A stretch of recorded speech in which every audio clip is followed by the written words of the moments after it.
Hello student, इस video के अंदर हम एक्सरसाइज 2.2 का क्वेश्चन नंबर 5 करेंगे। ध्यान से देखिए, आपको एक सेट ए दिया हुआ है 1 2 3 4 6। Let R be the relation on ए।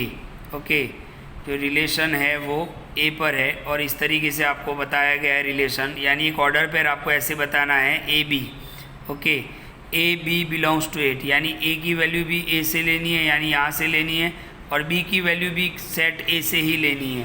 अच्छा, यहाँ पर आपको रिलेशन किस तरीके से बनाना है, B is exactly divisible by ए।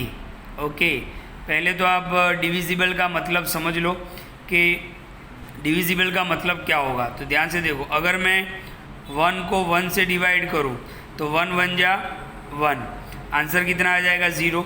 तो रिमाइंडर आपने पढ़ा है स्टैंडर्ड 10 के अंदर कि किसी भी दो नंबर का आप डिवाइड करो और रिमाइंडर 0 आ जाए, उसका मतलब वो नंबर डिविजिबल है। रिमाइंडर क्या होना चाहिए, 0। मान लेते हैं कि ये जो अंदर है वो b है और ये जो है वो a है, तो आपकी पेयर क्या बनेगी 1 1।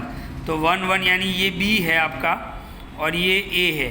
तो देखो, आपने 1 को 1 से देखो, b आपको अंदर लिखना है। ओके, क्योंकि यहाँ पे क्या लिखा हुआ है, b is exactly divisible bye a, यानी a आपको बाहर लिखना है। तो हमने 1 1 का डिवाइड किया तो रिमाइंडर 0 आ गया, यानी ये ऑर्डर पेयर बनेगी। ओके, तो ध्यान से देखो, इसमें हमें रोस्टर फॉर्म में लिखना है, डोमेन बताना है और रेंज बताना है। तो सबसे पहले तो ए आपको क्या दिया हुआ है 1 2 3 4 5 1 2 3 4 and 6। A B belongs to A, यानी ए बी आपको यही लेना है और बी भी। तो मैंने यहाँ पे लिख दिया A is equal to 1 2 3 4 6, B is equal to 1 2 3 4 6। यहाँ पर आपको समझाने के लिए मैंने कुछ डिविजिबल किए है। देखो, बी की वैल्यू मैं क्या ले रहा हूँ 1 और ए की वैल्यू भी मैं 1 ले रहा हूँ। बी हमें अंदर लिखना है, बी हमें कहाँ पे लिखना है, अंदर। क्यों? क्योंकि यहाँ पे लिखा हुआ है कि बी इज़ एग्जैक्टली डिविजिबल, कि बी डिवाइड हो रहा है किससे, बाय ए से। तो हमने देखा कि 1 1 जा 1, तो रिमाइंडर 0 आ जाएगा। तो पेयर क्या बनेगा 1 1, तो मैंने यहाँ पे लिख दिया 1 1। इसी तरीके से 1 2, ये जो अंदर है वो बी है और बाहर है वो ए है। तो यहाँ पर हम डिवाइड करेंगे 1 2 जा 2, तो यहाँ पर भी आप देखो रिमाइंडर कितना आ रहा है 0, तो 1 एंड 2 उसका पेयर बनेगा।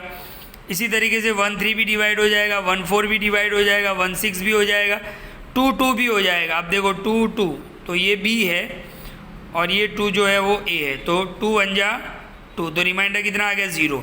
इसी तरीके से 2 4 4 आपको अंदर लिखना है क्योंकि ये b है और 2 आपको बाहर लिखना है, तो 2 2 जा 4, रिमाइंडर 0 आ गया। इसी तरीके से 2 6, तो आप 6 अंदर लिखोगे, तो 2 3 जा 6, तो रिमाइंडर 0 हो जाएगा।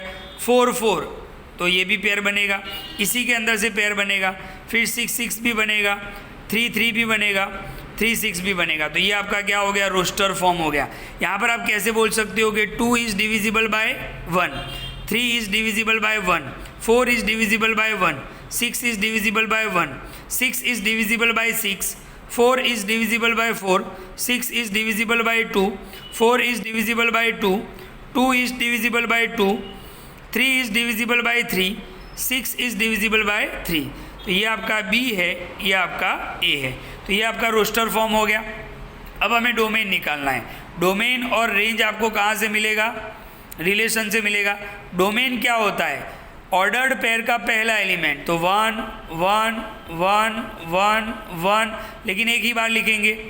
फिर 2 2 2, तो एक ही बार लिखेंगे। 3 भी है फर्स्ट एलिमेंट में, तो 3 भी लिखेंगे। 4 भी है तो 4 भी लिखेंगे और 6 भी लिखेंगे। तो ये आपका क्या हो गया, डोमेन हो गया। अच्छा, रेंज क्या होगा, ऑर्डर्ड पेयर का सेकेंड एलिमेंट। मैंने बहुत आगे अच्छे से समझाया है आपको, तो ध्यान से देखो, 1 भी है, 2 भी है, 3 भी है, 4 भी है और 6 भी है, तो 1 2 3 4 6, तो डोमेन और रेंज भी हो गया। तो इस तरीके से आपको 3 क्वेश्चन फाइंड करने थे। रोस्टर फॉर्म, तो ये आपका रोस्टर फॉर्म हो गया, ये डोमेन हो गया और ये रेंज हो गया। तो आपको किस तरीके से बनाना था, b is exactly divisible bye a। Okay, तो ये था आपका 2.2 का क्वेश्चन नंबर 5। वीडियो को ध्यान से देखें और पूरा सम आपको नोटबुक में भी लिखना है।